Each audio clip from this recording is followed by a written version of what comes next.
नमस्कार दोस्तों, स्वागत है आप सभियों का राइट डायरेक्शन एकेडमी के यूट्यूब चैनल पे। My name is advocate Rishikesh, I am a lawyer and educator.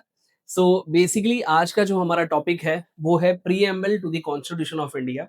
हमने इंडियन कॉन्स्टिट्यूशन की पूरी एक सीरीज पढ़ाना शुरू किया है। तो ये जो पर्टिकुलरली टॉपिक है ये इसी सीरीज का हिस्सा है, प्रीएम्बल टू द कॉन्स्टिट्यूशन। अब before we go to the theory of this particular topic, उसके पहले मैं आपको कुछ एग्जाम्पल देना चाहता हूँ। अ, अगर मान के चलिए कि स्कूल में कोई छोटा बच्चा जा रहा है, तो कई बार आपने देखा रहेगा कि उसके गले में एक आईडी कार्ड लटका हुआ रहता है और उस आईडी कार्ड में उस बच्चे के बारे में दी मोस्ट इन्फॉर्मेशन दी रहती है।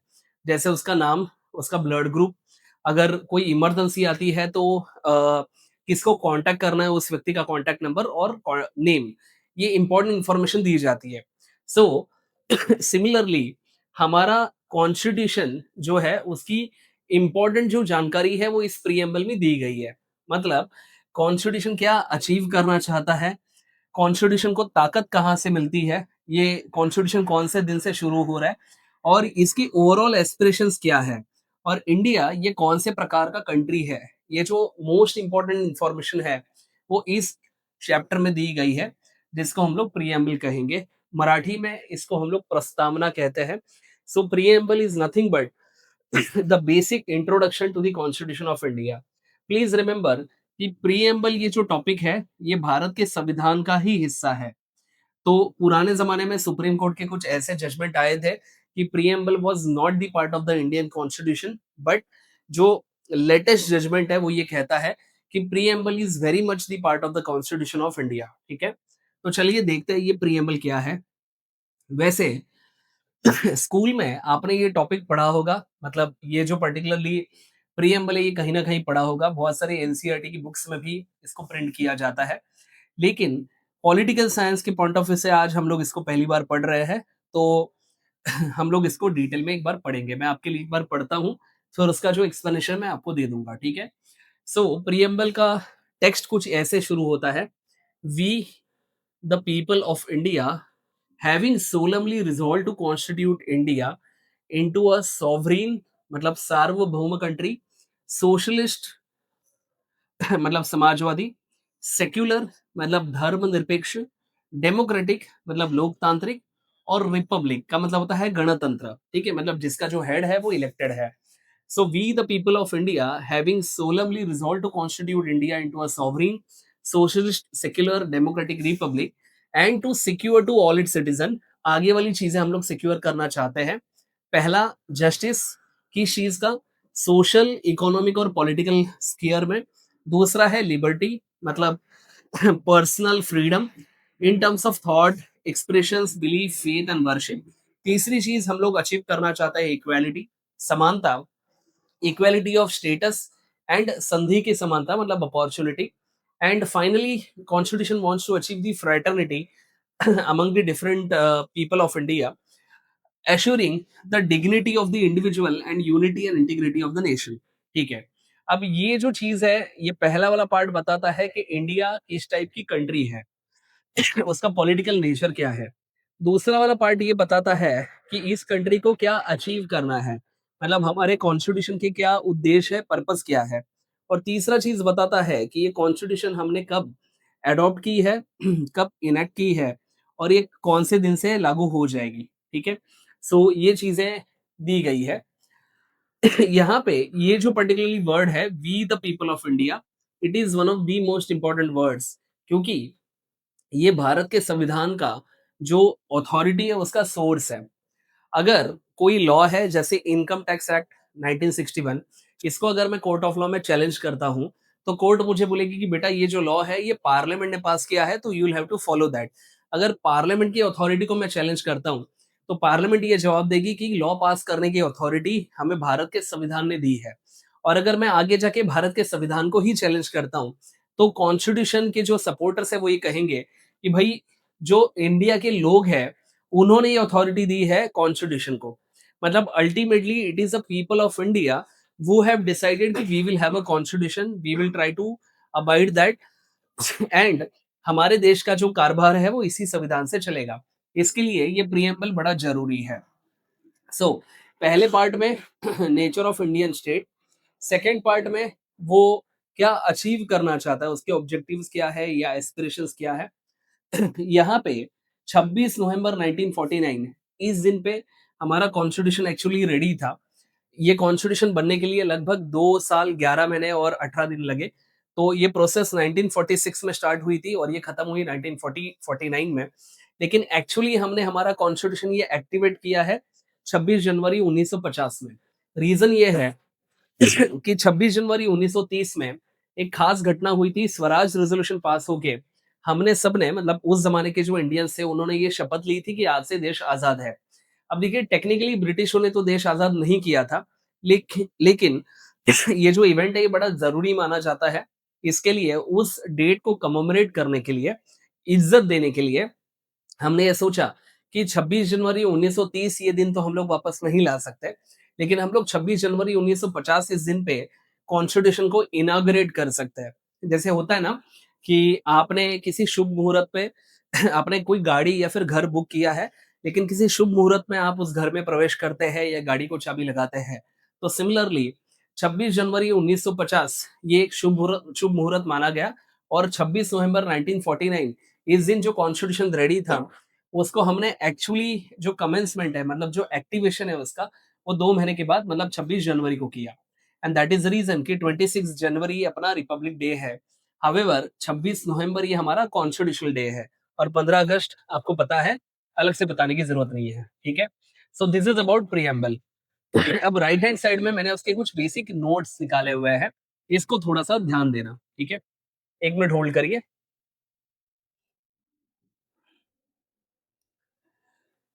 अपने स्क्रीन को मैं एडजस्ट कर लेता हूँ। देखिए प्रीएम्बल बनाने वाली जो पहली कंट्री थी वो थी United states of America. So that country was the Pioneer. अब अगर जैसे कोई मूवी होता है तो उसको कोई ट्रेलर या टीजर होगा।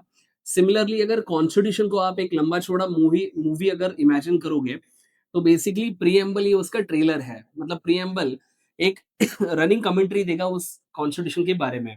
जैसे कोई दही है, वो बेसिकली बनता है कर्ड से। सिमिलरली भारत के कॉन्स्टिट्यूशन में जो प्रीएम्बल है उसकी जो प्री डॉक्यूमेंट है या उसका जो पहला डॉक्यूमेंट है वो है ऑब्जेक्टिव रेजोल्यूशन।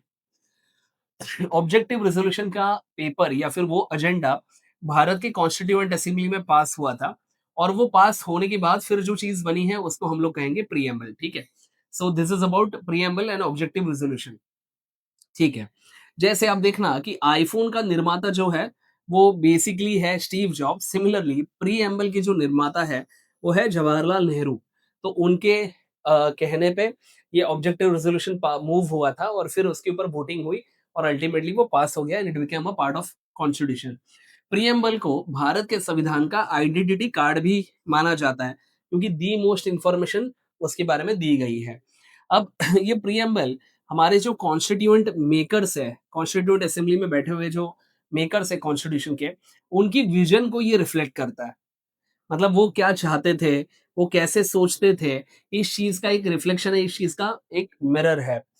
कुछ पॉलिटिकल साइंस के पंडितों ने ये कहा है कि ये हमारे सॉवरीन डेमोक्रेटिक लोकतांत्रिक देश का ये एक होरोस्कोप है, ये एक जन्म राशि है। ठीक है, तो ये वर्ड्स भी दिए गए हैं। कुछ लोग कहते हैं कि भाई it is the most important part, ये भारत के संविधान का सोल है। ठीक है, and it is the jewel set in the constitution of India. ठीक है, नाउ प्लीज रिमेंबर प्रीएम्बल का बेसिक यूटिलाइजेशन क्या है। सो जब जब कॉन्स्टिट्यूशन किसी मुद्दे के ऊपर साइलेंट है, ध्यान रखिए कि आज 2025 में बेसिकली ये जो टॉपिक है 2025, 26, 27 आने वाले कुछ सालों के लिए अगर हम लोग इसको डिटेल में पढ़ेंगे सो हमें लगेगा कि यार ये चीजें ऐसी क्यों है। लेकिन ध्यान देना कि लॉ हमेशा जब भी आप इंटरप्रेट करोगे तो इस चीज का आपको ध्यान रखना है कि वो लॉ कौन से जमाने में बनाया गया है। मतलब अगर भारत का संविधान 1950 में बनाया गया है तो उस वक्त की जो तत्कालीन परिस्थिति थी उसको मद्देनजर रखते हुए ही ये सब चीजें, ये लॉज बनाए जाते हैं। So since since Indian constitution ये 1950 में बना है, सो अगर 2025 में कोई ऐसा मसला आता है जो कि कॉन्स्टिट्यूशन उसके ऊपर साइलेंट है या फिर कॉन्स्टिट्यूशन ने उसके ऊपर कुछ कहा ही नहीं है, तो फिर उन चीज़ों का इंटरप्रिटेशन निकालने के लिए सुप्रीम कोर्ट प्रिएम्बल का इस्तेमाल करती है।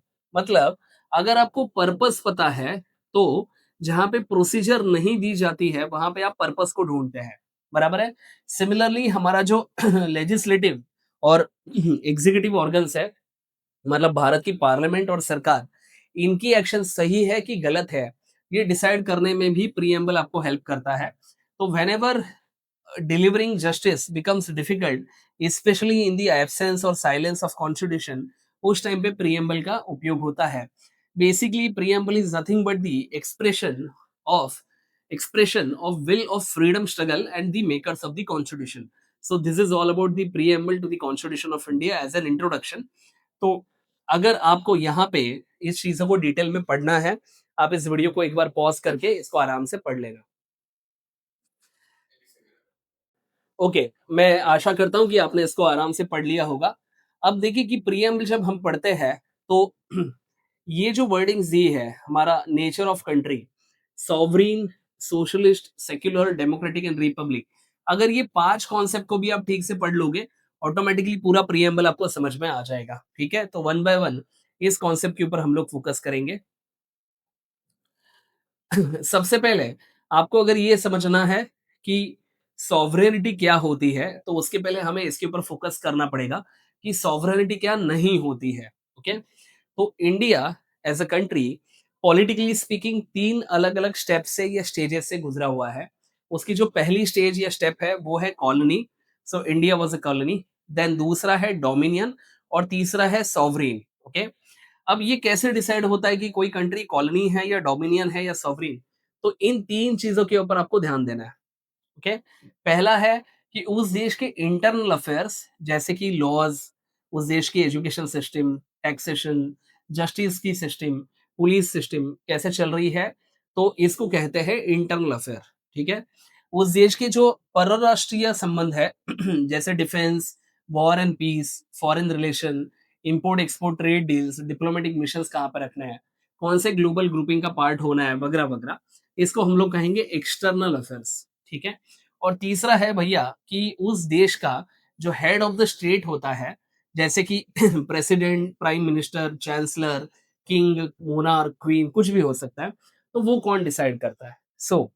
जब आपका देश कॉलोनी होता है, तो ये जो तीनों चीजें हैं, इंटरनल, एक्सटर्नल अफेयर्स और choice of head of the state, ये इसका जो नियंत्रण है वो आउटसाइडर लोगों के हाथ में रहता है।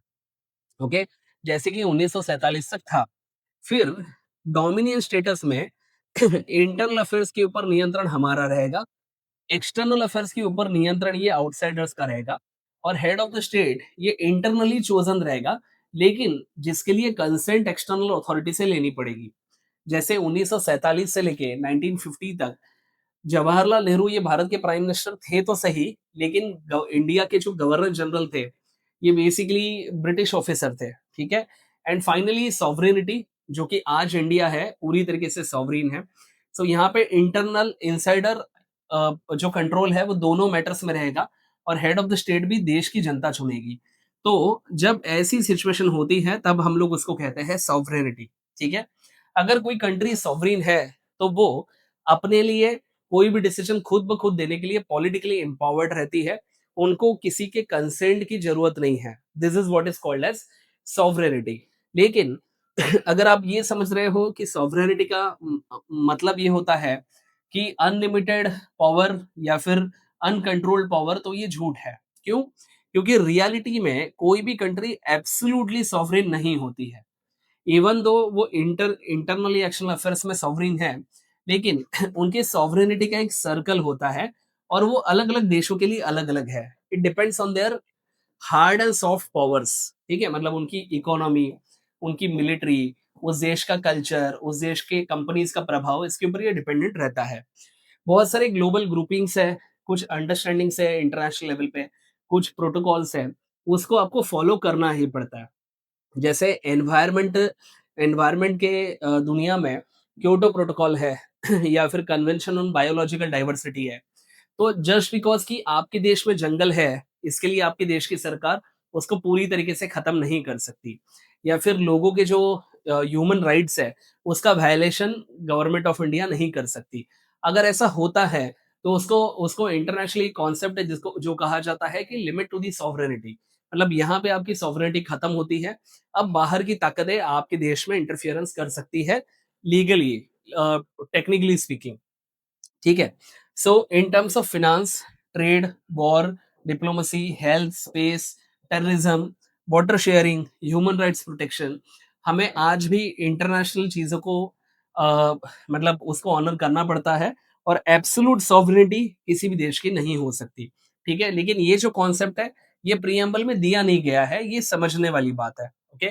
आगे बढ़ते हैं। दूसरा एक कॉन्सेप्ट दिया है कि भारत ये देश बेसिकली एक सोशलिस्ट देश है। इवन तो हम लोग कहते हैं इंडिया सोशलिज्म फॉलो करता है, लेकिन 1991 के जो रिफॉर्म्स हुए थे, लिबरलाइजेशन, प्राइवेटाइजेशन और ग्लोबलाइजेशन, एलपीजी रिफॉर्म्स के बाद ये जो सोशलिज्म है, ये काफी हद तक माइल्ड हो गया है इंडिया में, और इंडिया एक कैपिटलिस्ट इकोनॉमी बन गई है। ठीक है? Capitalism with good flavour. Okay, मतलब capitalism with a human face. लेकिन प्रियम्बल में कहा है कि भारत आज भी एक सोशलिस्ट कंट्री है। अब सोशलिज्म हो या कैपिटलिज्म हो या कम्युनिज्म, ये किस चीज पे डिपेंड रहता है? तो ये फंडामेंटली एक चीज के ऊपर डिपेंड रहता है कि वहां पे जो मीन्स ऑफ प्रोडक्शन होते हैं, उसके ऊपर किसका नियंत्रण है। मतलब जो इकोनॉमी की सबसे इंपॉर्टेंट फाउंडेशनल चीजें होती है, उसके ऊपर अगर पूरी तरीके से सरकार का नियंत्रण होगा, तो फिर वो एक कम्युनिस्ट कंट्री होगी। उसके ऊपर अगर पार्शियली गवर्नमेंट और सरकार दोनों को एग्जिस्ट करते हैं, तो वो सोशलिस्ट कंट्री होगी।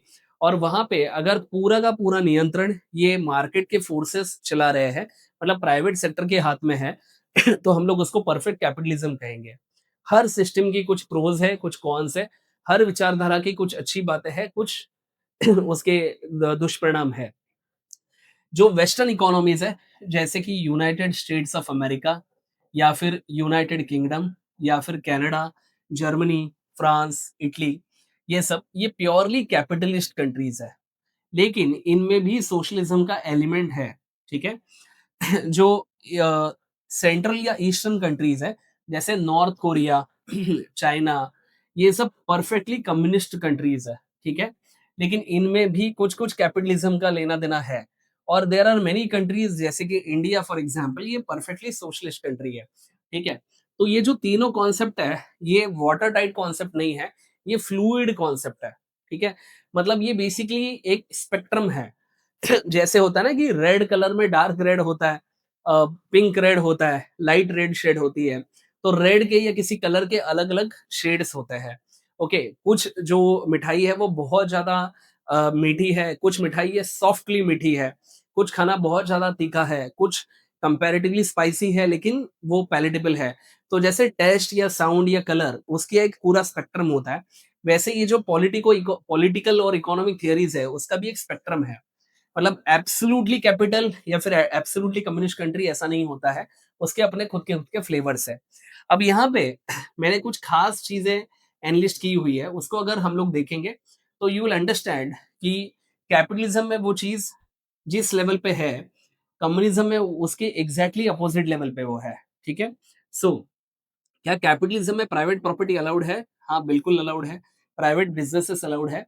कम्युनिज्म में all industries are generally in the hands of government, और सोशलिज्म में दोनों सरकारें उसको चलाती है, लेकिन जो इंपॉर्टेंट इंडस्ट्रीज है, जैसे कि स्टील, जैसे कि कोयला, बिजली, electricity, petroleum, power sector, transportation, ठीक है, माइनिंग, ये जो इंपॉर्टेंट टॉपिक्स है, ये गवर्नमेंट ने अपने हाथ में रखे हैं, तो एक परफेक्ट सोशलिस्ट कंट्री बन जाती है ना। यहाँ पे जिन देशों में कैपिटलिज्म रहता है, वहां पे पॉलिटिकल सिस्टम एक कॉम्पिटिटिव सिस्टम रहती है, जहां पे पॉलिटिकल ऑफिसर्स के लिए कोई भी कॉम्पीट कर सकता है। So generally they have democracy. Okay, चुनाव होंगे, इलेक्शन कमीशन रहेगा, वगैरह वगैरह। कम्युनिस्ट कंट्री में ऑथोरिटेरियन सरकार रहेगी, कंप्लीटली ऑटोक्रेटिक रहेगी, और वहां पे अपोजिशन या जो विरोधक है उनको कोई ज्यादा एंटरटेन नहीं किया जाएगा। सोशलिज्म में दोनों का तड़का है, थोड़ा बहुत डेमोक्रेसी रहेगा, बट राइट्स कम रहेंगे, सेमी ऑथोरिटेरियन रिजिम रहेगा, और लिबर्टी जो है up to a certain point limit की जाएगी।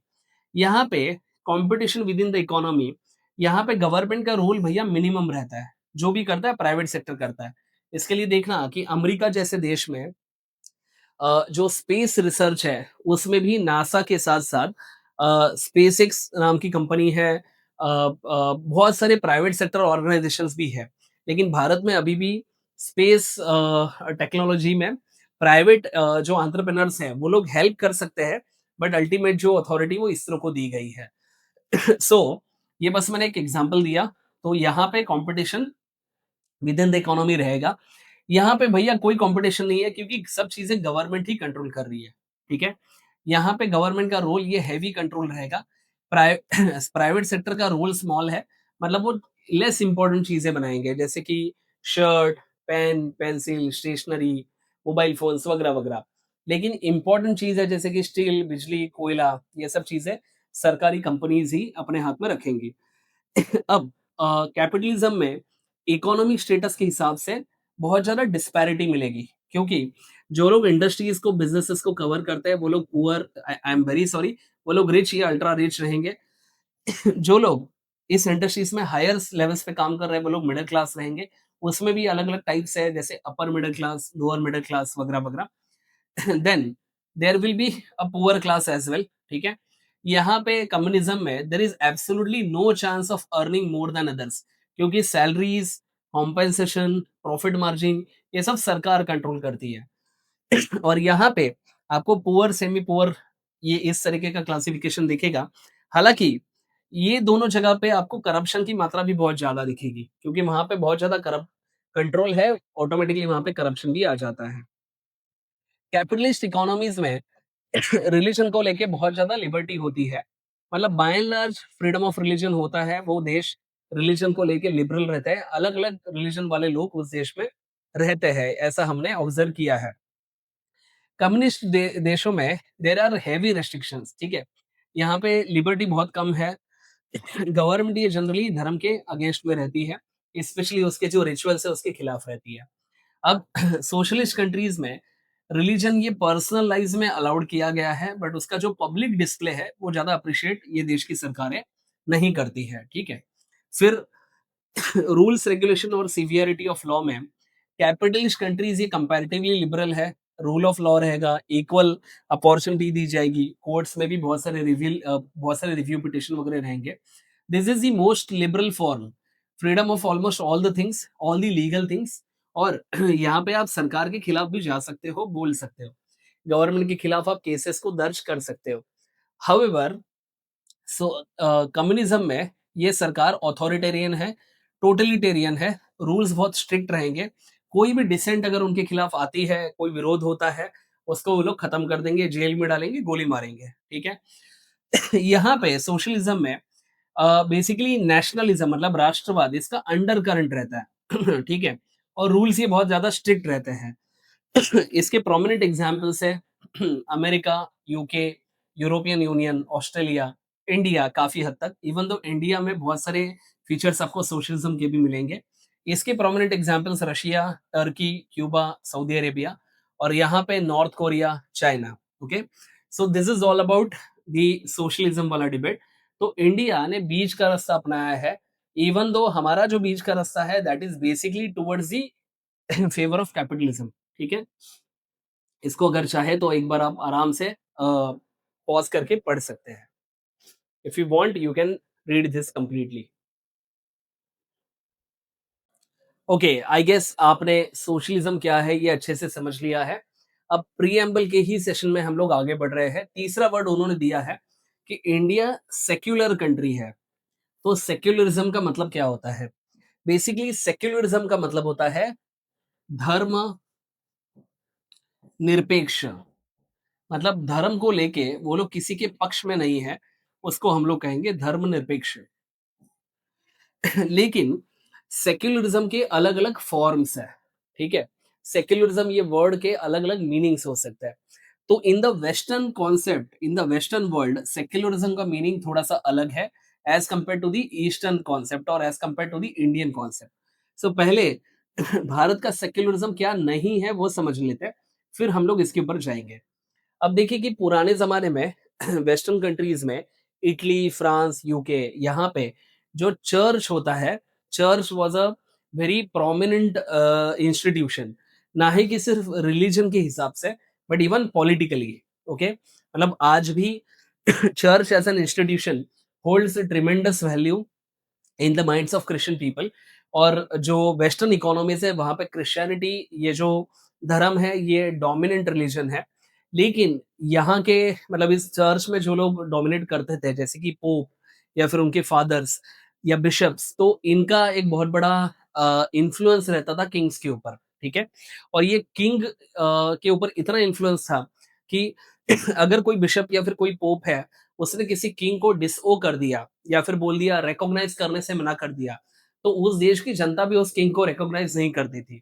इनफैक्ट किंग की जो मैरिजेस होती है उसको भी वैलिडेट करना पड़ता था वाया पोप। ओके, तो बहुत सारी चीजें पोप के ऊपर डिपेंडेंट थी।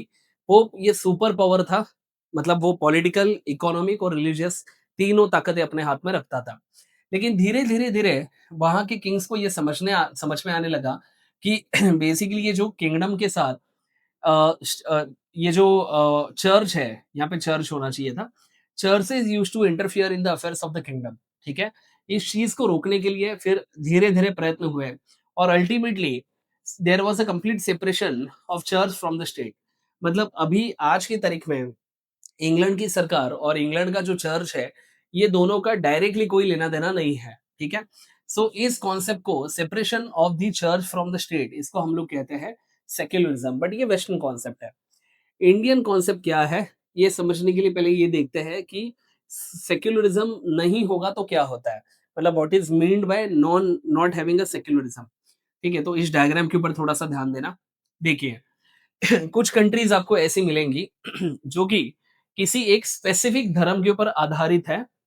उस देश में वो जो धर्म है या रिलीजन है वो बहुत ज्यादा पॉपुलर है और वो उस देश का ऑफिशियल रिलीजन है। ठीक है, ऐसे कंट्रीज को हम लोग कहते हैं थियोलॉजी। थियोलॉजी, सो इसकी कुछ उदाहरण है जैसे कि Saudi Arabia, Islamic republic of Pakistan, Rome, Iran, Iraq.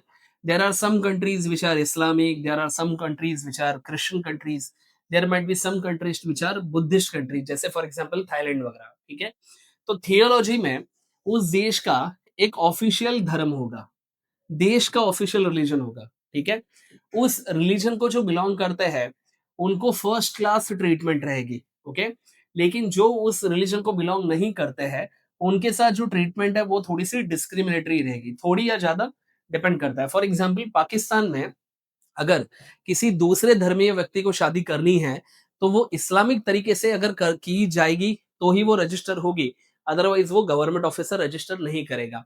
मतलब बेसिकली उस धर्म के जो लोग हैं उनको फर्स्ट क्लास ट्रीटमेंट है और बाकियों को थोड़ा सा डिस्क्रिमिनेशन फेस करना पड़ सकता है। ठीक है, सो यहाँ पे ऐसे देशों में प्रीस्टी क्लास जो होता है वो बहुत इंपॉर्टेंट रहता है।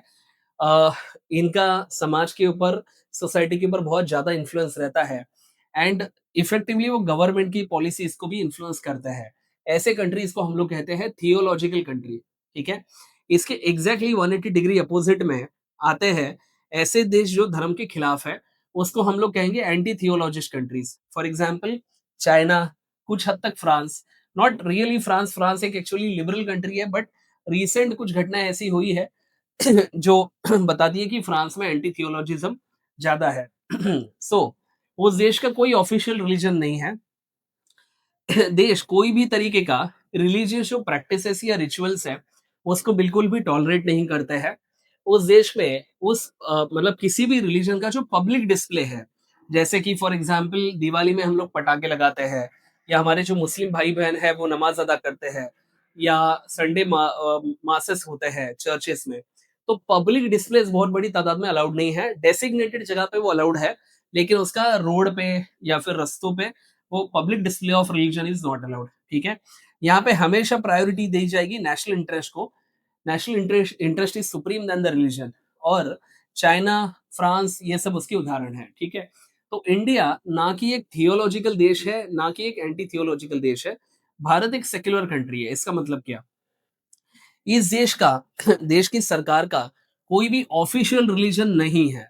ओके, लेकिन वहां के लोगों को या सिटीजन्स को रिलीजन प्रैक्टिस करना अलाउ किया गया है पूरी तरीके से। और गवर्नमेंट उसके बीच में कोई दखल अंदाजी नहीं करती है। गवर्नमेंट हर रिलीजन से इक्विडिस्टेंट है, ठीक है। The state should not promote any religion, मतलब सरकार किसी एक रिलीजन को प्रमोट नहीं करेगी या उसके पक्ष में नहीं रहेगी। State will give the equal treatment to all the religions. जो पब्लिक मनी है that should not be use to promote any specific religion, मतलब पब्लिक से लिया गया पैसा बाय वे ऑफ एक्सेशन किसी एक धर्म को प्रमोट करने के लिए यूज नहीं किया जा सकता, और किसी एक पर्टिकुलर रिलीजन को आप टारगेट करने के लिए उनके ऊपर टैक्सेस नहीं लगा सकते। State do not have the official religion. So India ना वेस्टर्न कॉन्सेप्ट ऑफ सेक्युलरिज्म को फॉलो करता है, ना इंडिया थियोलॉजी है, ना एंटी थियोलॉजी है। इंडिया एक इंडियन कॉन्सेप्ट है सेक्युलरिज्म का। एक बार इस स्लाइड को आराम से पढ़ लेना।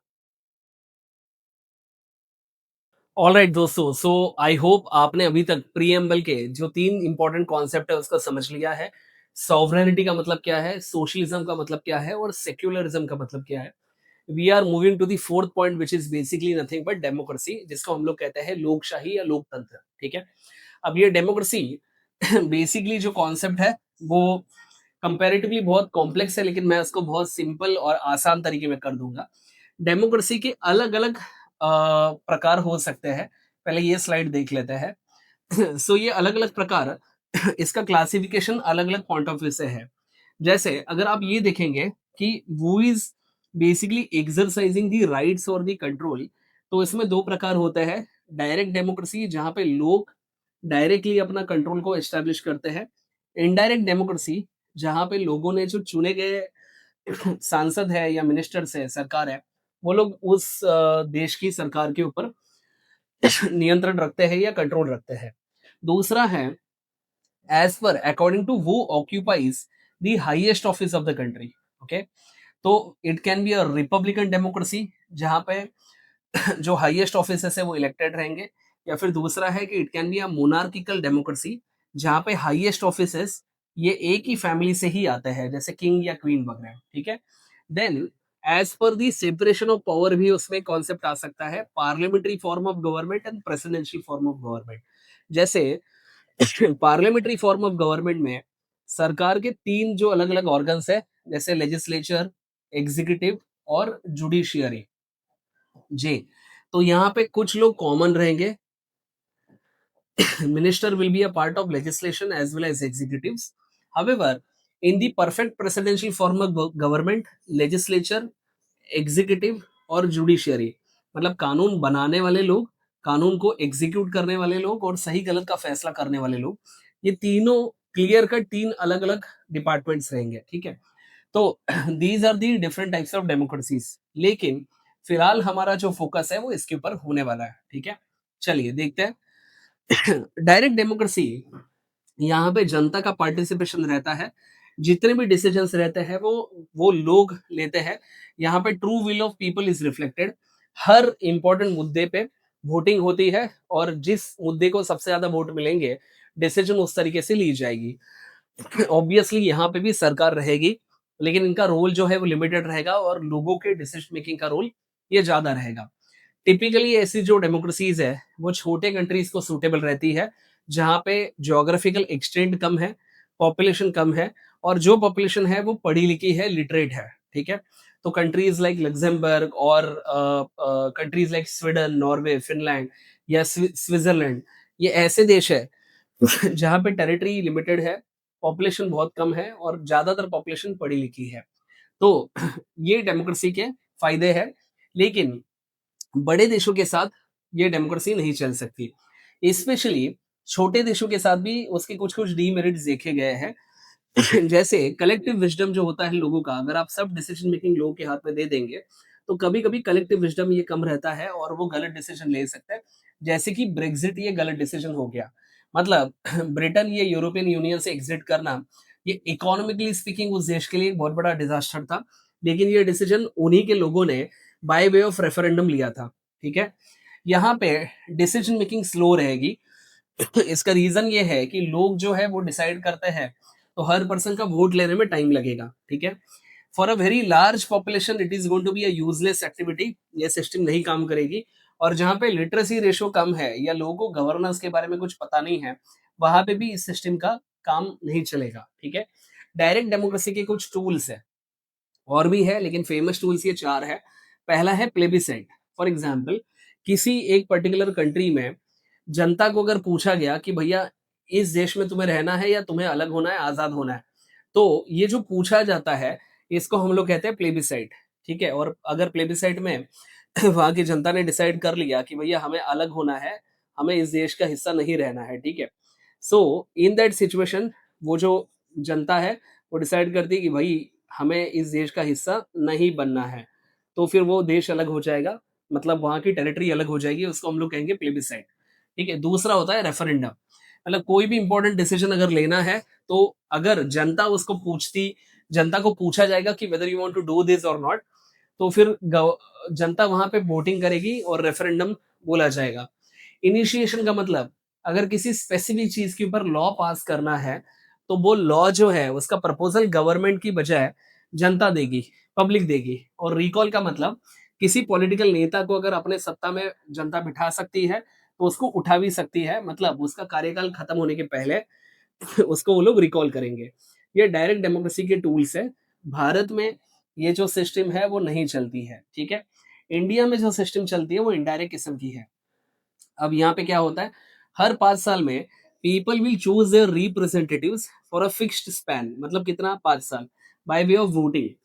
अब जनता जो है वो वोट डालने के पहले आइडियली स्पीकिंग उस व्यक्ति का परफॉर्मेंस, उस सरकार का ओवरऑल परफॉर्मेंस क्या है, उसके ऊपर ध्यान देगी। इसके कुछ फायदे हैं। It is suitable for large countries with very high population. Government यहाँ पे it can consist of expert scholars of the field, और यहाँ पे डिसीजन मेकिंग काफी स्पीडी और इफिशिएंट रहेगा, ठीक है? सो जनरली अलग अलग देशों में दोनों मॉडल्स का इस्तेमाल किया जाता है, मिक्स्ड मॉडल्स रहते हैं, एब्सोल्यूट डायरेक्ट या एब्सोल्यूट इनडायरेक्ट नहीं रहता है, ठीक है? But primarily speaking this is what the democracy looks like. तो हमारे प्रीएम्बल में जो चार वर्ड है वो हमने कवर किए हैं। आखिरी वर्ड जो बचता है वो है रिपब्लिक। इसको हम लोग कहते हैं गणतंत्र। ओके, अब कोई भी देश रिपब्लिक है या नहीं, ये चेक करने के दो लिटमस टेस्ट है, दो चीजें आपको देखनी है।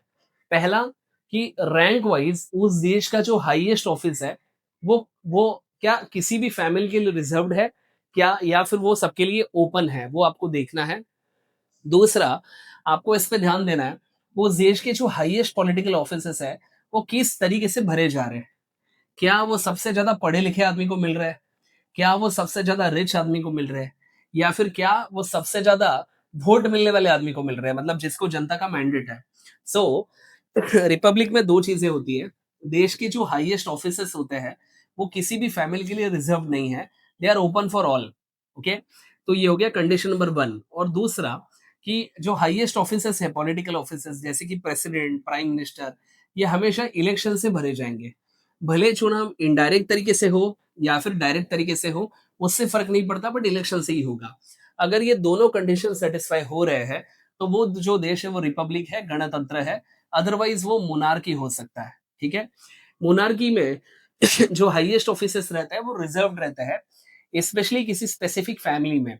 एक तो आपको उस स्पेसिफिक फैमिली में जन्म लेना पड़ेगा, या फिर वहां पे शादी के संबंध प्रस्थापित करने पड़ेंगे। So this is the only way you can become a part of Republic, ठीक है? सो इंग्लैंड में, इंग्लैंड का जो ताज है, क्राउन है, वो अगर इंग्लैंड की जो रॉयल फैमिली है, सबसे जो एक्सपीरियंस पर्सन है, अगर वो फीमेल होगी तो England will have the queen, अगर वो मेल होगा तो England will have the king. मतलब जिसके सर पे मुकुट है, ताज है, वो वहां का सॉवरिन है।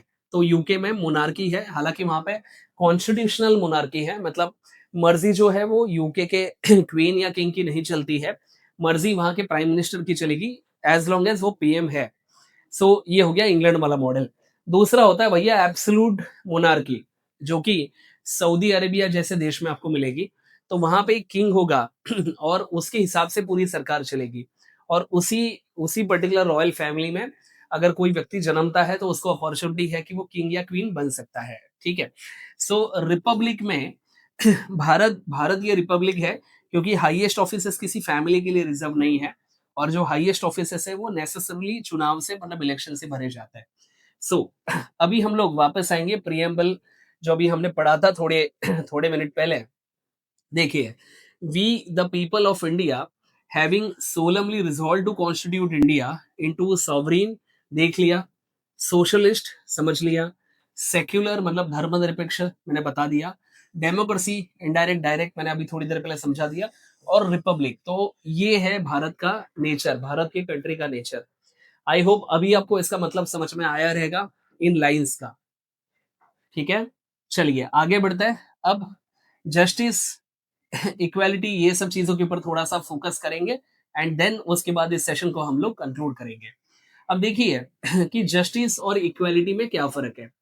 इक्वालिटी का मतलब होता है समानता और जस्टिस का मतलब होता है न्याय। ओके, अब लेट अस अज्यूम कि कोई क्रिकेट की मैच चल रही है और वहां पे तीन लड़के उस मैच को देखने की कोशिश कर रहे हैं, जिसमें से एक बंदा है जिसकी हाइट अच्छी खासी है, वो देख पा रहा है, दूसरा जो बंदा है जो बेयरली उसको देख पा रहा है, और तीसरा बिल्कुल भी नहीं।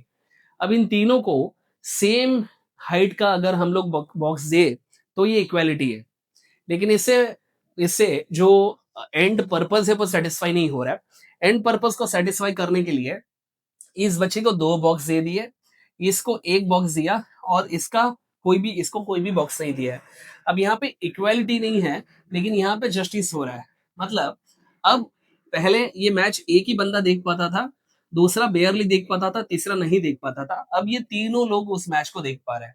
इसको हम लोग कहते हैं पॉजिटिव डिस्क्रिमिनेशन, इसको हम लोग कहते हैं अफर्मेटिव एक्शन। तो भारत का कॉन्स्टिट्यूशन ये इक्वालिटी तो चाहता है, लेकिन मेन मतलब जस्टिस चाहता है। ठीक है, सो जस्टिस कौन सा, सोशल, इकोनॉमिक और पॉलिटिकल। पॉलिटिकल जस्टिस का मतलब क्या है, बेसिकली कोई भी प्रिविलेजेस किसको नहीं रहेंगे और सबको इक्वल पॉलिटिकल राइट्स रहेंगे। मतलब मेरा जो वोट है उसकी कीमत एक है, देश का रिचेस्ट आदमी मिस्टर मुकेश अंबानी साहब, इनके वोट की प्राइस भी एक ही है, और अगर नरेंद्र मोदी जी वोट डालते हैं तो वो भी एक करके ही गिना जाएगा। अगर मुझे चुनाव लड़ने का अधिकार है तो वो प्रधानमंत्री को भी है, आपको भी है, किसी को भी है जिसकी उम्र 18 के ऊपर है और वो भारत का नागरिक है। ठीक है, सो इसको कहते हैं पॉलिटिकल जस्टिस। ओके, दूसरा होता है भैया सोशल जस्टिस। मतलब यहाँ पे किसी भी तरीके का डिस्क्रिमिनेशन नहीं है on the basis of caste, gender, religion, race वगैरह वगैरह। प्लीज रिमेंबर, जब भी हम लोग प्रियम्बल पढ़ते हैं तो कई बार हम लोग ये देखते हैं कि भाई डिस्क्रिमिनेशन तो होता है। तो प्लीज रिमेंबर कि हम लोग ये पढ़ रहे हैं कि बुक में क्या दिया है, थियरी में क्या होना चाहिए। ऑब्वियसली रस्तों पे, रोड पे क्या होता है तुम्हें मुझे पता है, लेकिन we are here to discuss the ideal picture. ठीक है, रियलिटी इससे थोड़ी सी अलग है, ये हमें पता है। आगे बढ़ते हैं। फिर इकोनॉमिक जस्टिस, मतलब non discrimination based on economic factor. अब ये बहुत ही यूटोपियन, बहुत ही आइडियलिस्टिक कॉन्सेप्ट है, ऐसा हो ही नहीं सकता। जिसके पास ज्यादा पैसे है that person will be able to get better services, better housing, better education, that is true. तो ये काफी हद तक यूटोपियन सब्जेक्ट है, लेकिन जहां तक हो सके वहां तक इकोनॉमिक इक्वालिटी करे, इकोनॉमिक जस्टिस करे, ये देश का संविधान बोलता है। ठीक है, स्पेशली कैपिटलिस्ट इकोनॉमीज में जो ग्लेरिंग इनइक्वालिटीज रहती है, इसको हटाने की बात की जा रही है। और जो बेयर मिनिमम बेसिक नेसेसिटीज होती है, जैसे कि एक न्यूट्रिशियस फूड मिले, अ, पानी मिले, शेल्टर मिले, अगर कोई व्यक्ति बीमार है तो उसको मेडिकल सर्विसेज मिले, एक बेयर मिनिमम किस्म का आराम हर व्यक्ति को मिले। ये नहीं कि भाई सातों के सातों दिन काम करना है, ठीक है, थोड़ा बहुत लीजर मिले। तो जब ये चीज होगी तब हम लोग कहेंगे कि हाँ भाई जस्टिस है। तो भारत के प्रीएम्बल में जो जस्टिस कॉन्सेप्ट दिया है, ये उसका मतलब है। ठीक है, सो जब सब लोग इक्वली स्टार्ट करते हैं तब तब जस्टिस का मतलब इक्वालिटी होता है, क्योंकि सब लोग इक्वल पोजीशन में है। लेकिन जब स्टार्टिंग पॉइंट ही सबके लिए अलग अलग है, इनइक्वल है, तब जो लोग बहुत पीछे हैं उनको हेल्प करने के लिए पॉजिटिव डिस्क्रिमिनेशन करना पड़ेगा। It is also known as corrective measures to correct the historical wrongs which bring everyone on the equal footing. ठीक है, सो इस टाइम पे जस्टिस और इक्वालिटी सेम नहीं रहेगी। तो भारत के कॉन्स्टिट्यूशन में जो पॉजिटिव डिस्क्रिमिनेशन किया जा रहा है वो इस तरीके से किया जा रहा है। अब बेसिकली प्रियम्बल के लिए दो केसेस बहुत जरूरी है, फेमस है बेरूबरी यूनियन केस और केशवानंद भारती केस। सो ये बताते हैं कि whether preamble is a part of India और नॉट। ठीक है, पार्ट ऑफ इंडियन कॉन्स्टिट्यूशन और नॉट। तो बेरूबरी यूनियन केस क्या है। बेरूबरी नाम का एक इलाका है जो कि भारत के वेस्ट बंगाल साइड में है, और ये वो इलाका है जो इंडिया और बांग्लादेश के बीच में कॉमन था उस जमाने में। मतलब ये केस जब भी चली थी 1958 और 60 के दशक में, तब बांग्लादेश नहीं था, तब ईस्ट पाकिस्तान था। तो it was a border dispute between India and east Pakistan, basically which was a part of Pakistan only. तो इसमें इसको डिवाइड करके कुछ गांव भारत में दिए गए और कुछ गांव पाकिस्तान में, ईस्ट पाकिस्तान में, मतलब आज के बांग्लादेश में देने थे। तो सवाल ये आया कि क्या इंडिया की सरकार ये कर सकती है बिना अमेंडमेंट के? सुप्रीम कोर्ट का फैसला आया कि नहीं भैया, आपको इसमें अमेंडमेंट जो है वो कॉन्स्टिट्यूशनल अमेंडमेंट करना ही पड़ेगा, और प्रीएम्बल जो है उसको ध्यान में रखना पड़ेगा। और बाद में दूसरी जो केस आती है वो है आपकी केशवानंद भारती केस, जिस केस में ये बोला गया कि preamble is a part of the constitution of India. ये जो पर्टिकुलरली केस है, Keshavananda Bharati versus state of Kerala, इसी केस में ये डिसीजन आया कि बेसिक स्ट्रक्चर डॉक्ट्रीन को कोई भी सरकार या कोई पार्लियामेंट उसको टच नहीं कर सकती, मतलब जो बेसिक फीचर है संविधान के उसको टच नहीं किया जा सकता। और केशवानंद भारती केस में डिक्लेयर किया गया कि preamble is a very much part of the Indian constitution. तो क्वेश्चंस लेते हैं। Which of the following word has been not written in the preamble of the Indian constitution? तो सॉवरीन ये वर्ड तो है, हमने देखा। सोशलिस्ट ये वर्ड है, डेमोक्रेटिक है। इंडियन ये वर्ड आपको नहीं मिलेगा। हाँ, ये मिलेगा, we the people of India, ये मिलेगा, बट इंडियन ये वर्ड नहीं मिलेगा। ठीक है, तो ये बड़ा आसान और सिंपल क्वेश्चन था। Which of the following statement is not true, मतलब क्या गलत है वो देखना है। The idea of implementing Indian constitution is November, the date of implementation of the Indian constitution is November 26, 1949. The secular word was added by 42nd Constitutional Amendment Act. The 42nd Amendment Act was done in 1976. Social, economic and political justice has been taken from the Russian Revolution in the Indian Constitution. ये question मैं आपके लिए छोड़ रहा हूँ, even though I can give an answer, but I want to keep it engaging, तो ये आपके लिए मैं छोड़ रहा हूँ। इसका आंसर कमेंट बॉक्स में प्लीज देना, और आज का सेशन आपको कैसे लगा उसका प्लीज फीडबैक देना। We here at right direction academy teach for law entrance examination, law semester and law के जितने भी एग्जाम्स होते हैं सेमेस्टर के, जुडिशियरी के, उसके लिए हम लोग पढ़ाते हैं। तो प्लीज आपके कमेंट्स देना, आपको जो चीजें अच्छी लगी वो बताना, जो स्कोप ऑफ इम्प्रूवमेंट है वो भी बताना, ताकि हम लोग इसको और इम्प्रोवाइज कर सके। Thank you very much for your time. I hope आपको ये सेशन पसंद आया। ऑल द बेस्ट एंड जय हिंद। Thank you.